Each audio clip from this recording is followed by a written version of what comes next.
1045 The Team, 1045theteam.com. We are here on Radio Row, and we're meeting some pretty cool people. But this guy I'm pretty impressed by, because I was under the impression that with being injured and not fighting in a long time, you weren't supposed to be able to beat people up and take your belt back. Dominick Cruz of the UFC.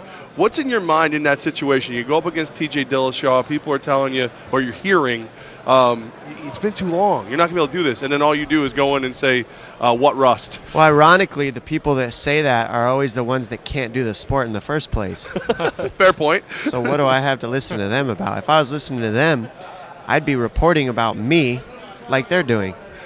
But you see why we were so impressed. It was, multiple knee injuries, correct? I get the hindrance of the situation and how there could be doubt, but my whole point through this situation was to prove to not just media and everybody watching and fans, but anybody who hears that from anybody. It's all people's opinions. People's opinions literally just don't matter.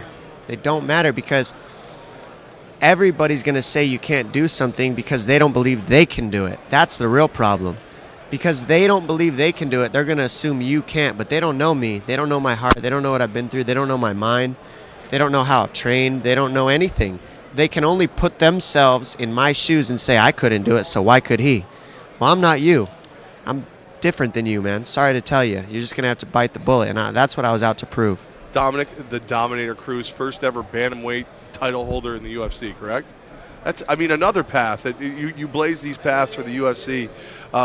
Which is the fight you want now? Who do you really want to get in the cage with? I feel like I got an open book with Uriah Faber right now. We were supposed to fight when I first blew my knee out. We were going to close out a trilogy. He beat me once. I beat him once for the title. And, while I don't like him, I don't mind giving him a shot because I just like to shut him up. We've had a lot of problems. He's had a lot to say about me. And he's one of those guys I don't mind punching at all. And it's actually a pleasure, quite a pleasure.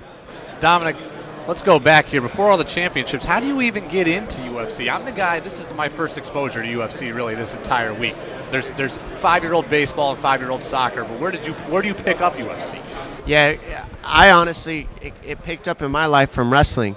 If you look at the backing of wrestling, there wasn't a whole lot into it. Like anybody who wrestled, everybody has their picture of the wrestler in high school running around spitting in a cup and trash bags. You know what I mean? Everybody has that one person that they're like, yeah, that kid was crazy. I remember him, right? Right. But they never know anything else after wrestling. Well, now fighting has become an outlet for wrestlers because it's so crazy. Wrestling is so crazy. It's so painful with no payoff, really, that MMA has become the payoff for wrestlers. There's something you can do when you're done wrestling. And that's what it did for me. It gave me a way to transform my competitive nature, all that suffering I went through high school and junior high, and let me put it into a fight.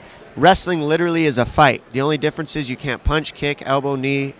Right. You can't strike. You can't strike. So now you're going to let me wrestle, but I can cheat? Sign me up. Dominick the Dominator Cruz, the Bantamweight champion for the UFC with us. What would it mean to you to be on the UFC 200 card? I don't even know much about that card, man. The thing is, I'm analyzing fights when I'm not fighting. I'm fighting when I'm not analyzing fights on Fox. So it's like each card, I'm getting ready for a UFC fight this weekend. I have to cover on Fox. I can't even tell you what number it is. I know that we're going to be on FS1, and it's going to be live, and I'll see you there. Right. But I don't know what number it is. So you'd have to tell me what UFC 200 is. Who's the main event for that one, and when is it? 200 is supposed to be, that's the one where they've started to pub it for about a year now because it's going to be, the flat number. It's going to be a big event. There's rumors from everything from Bones Jones to, that was going to be the Ronda fight, stuff like that. It all depends on who gets lined up for the card that will excite me. We have so many freak athletes in the UFC, and now we've built out a lot of stars and that are breaking out in the UFC. So it's really good for the sport. When you hear, that's interesting you bring that up. Conor McGregor, very outspoken, but he backs it up in the cage. Cam Newton is getting a lot of criticism for being very outspoken, but he backs it up on the field. As a guy who seems to mostly talk with your fists and your grappling, what do you see when you see Conor and you see Cam? Do you think it's good to be that brash and bold? good or bad, it doesn't matter. Like, I talk to other people, or I just talk to you about it, that it's an opinion, right? Right. I have an opinion. Yep. You have an opinion. Everybody has an opinion. Everybody had an opinion when my knee was blown out and when I was hurt and that I was always hurt and I could never be the champ again. I could never be good again. I'm the old guy. Well, I mean, those are all opinions. Conor McGregor has his opinion about himself and he doesn't care what none of us think. That's why people watch him. Right. It really translates over perfectly if you understand. You just got to let go of people's thoughts, their opinions, their feelings, and drop them and make your own of yourself. And once you know what you are, it doesn't matter what anybody else says about you. So I like his approach because I understand his mentality. His mentality is, I don't care what you think. I'm going to be me. Have you had any time to watch football? Do you know who's going to win the Super Bowl? Have you decided? I watch football, definitely. I was bummed to watch the Cardinals drop out. Carson Palmer fell apart. That was a bummer. Yeah. Especially, I was going for him because of his knee injuries. I know how tough that is to get through, but the pressure got to him. He's a much better quarterback than he was on that day, and pressure got to him. But as for the top two guys going at it, Peyton Manning and Cam Newton, how do you go wrong? That's Right. a crazy matchup. Right. And now we're really talking about old generation, new generation, Right, straight right. up. So it's a very interesting matchup. When we talk about mainstream sports, which sport is as tough as UFC guys? Hockey, football, lacrosse? Which athlete could go in the octagon? Well, that's the thing. The octagon trains you for any other sport, but everybody else is playing sports. We don't play. Right. So how are you going to compare with that? I like it. I like it a lot, man. Dominick Cruz. You've never lost a fight at 135 pounds.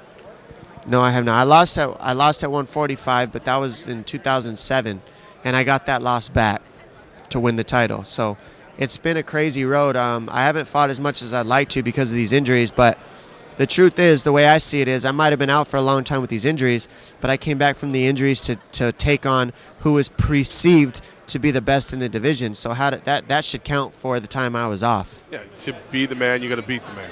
And I beat the person that they thought was the man. And now they've got to all try to come after you. Now they know what's up. I love it. Dominick Cruz, man. You are a bad dude, man. I Thank you, enjoyed guys. talking to you very much. Appreciate it. It's fun, man. Anytime. That's what I'm here for.